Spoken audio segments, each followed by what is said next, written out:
if you go back and you watch last week's Impact, where I end up coming up with the title,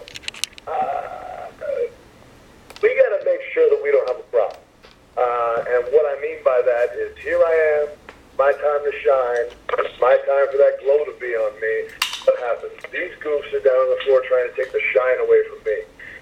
Now, I'm going to let that slide this time, but if that loudmouth idiot, Dan Rumpelmans, I don't know what his last name is, I really, truly, legitimately do not remember his last name, but if these guys cannot keep themselves out of my way, do whatever you want with moves.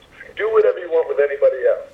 But do not have a problem here. Do not create a problem here, because the champion of the world, the champion of the globe is here standing in the ring. It's my moment. Don't you dare take that away from me. That's my feelings on those guys. Mr. Adonis, what's your take on Dan Lambert and American Top Team? Dan Lambert, that's a dummy thing. There it is. What's my take? Honestly, I mean, it doesn't differ much from Eli. All I saw is Eli trying to have his moment and then basically creating chaos all around the ring. And, you know what I mean? Like, we don't got to walk around with 6 dudes, America's Top Team. I mean, you know, they're such badasses, really. I mean, all I'm saying is we don't have a problem with them at this juncture, and we don't necessarily want a problem with them. We just want them staying out of our business and staying out of our spotlight. Because we don't like that. We don't want to share our spotlight. Not the time and not the place, boys. That's all I'm saying.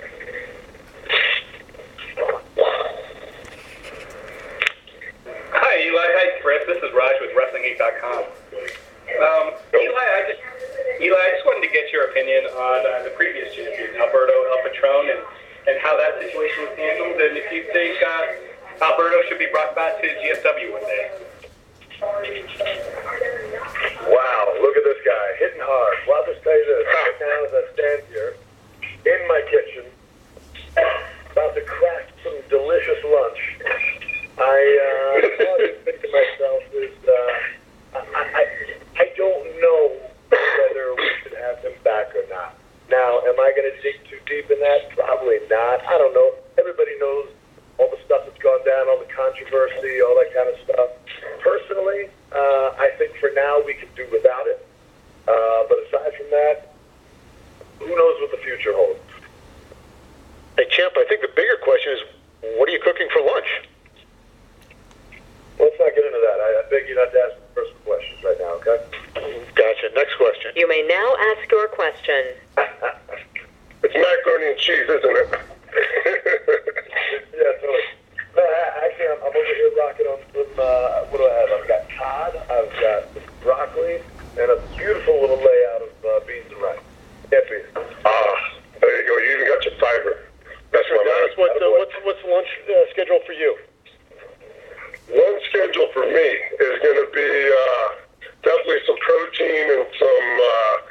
Hold on. First of all, why are you trying to find out what we're eating? Huh? You think we're just going to give away our secrets, give away a diet plan?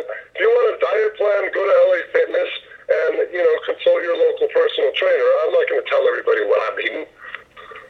Well, I mean, there were a lot of requests to find out the diet that delivers these sculpted physiques.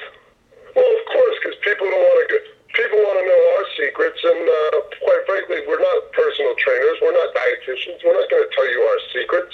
Like I said, go to your local LA Fitness. You get yourself a personal trainer, and you can try.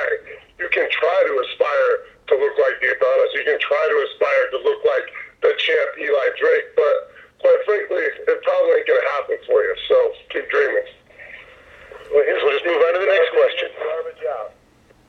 Chris and Eli, Jim Barcelone with MiamiHerald.com.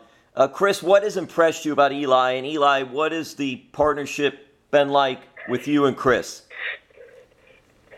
Well, I guess I'll start with that opening question on Eli.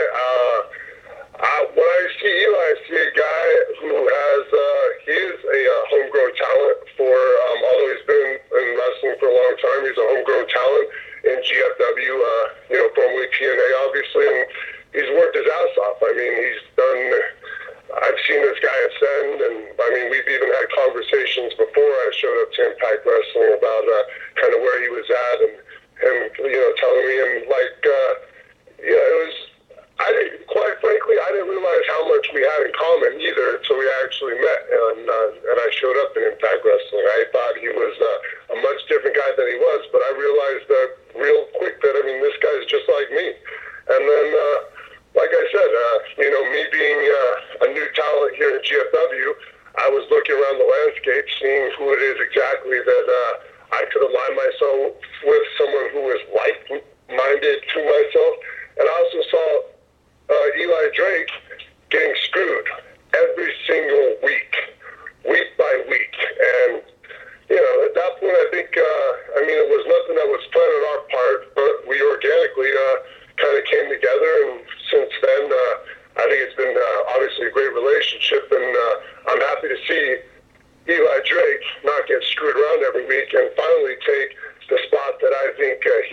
towards, and I think that all the fans also wanted to see, and that's him being at the top of the mountain. I'm proud to stand right there next to him, you know, just knowing how much he's been through to get there. I actually remember it was one of the first Florida trips there where we were filming down there, where there were just a bunch of conversations where it was like, oh wait, you're into that too, or oh wait, you feel this way too about that, or you know, whatever it was, and it was just, there was a click. But if I can also add an addendum to what Chris was just saying, I do remember the very first time we stepped in the ring together, we were actually on opposing sides, and I think this is where we both got each other's attention in that sense. And I remember there was one point in time where I think I said to him, I was just like, man, I was like, you move really good for a big dude in there. And I remember he actually said to somebody else, you know, that Eli Drake is deceptively strong. And it was just kind of, we had almost like an understanding at that point, like, wait a minute, there could be a benefit here. And as far as that's concerned, now we're seeing those benefits start to pay off.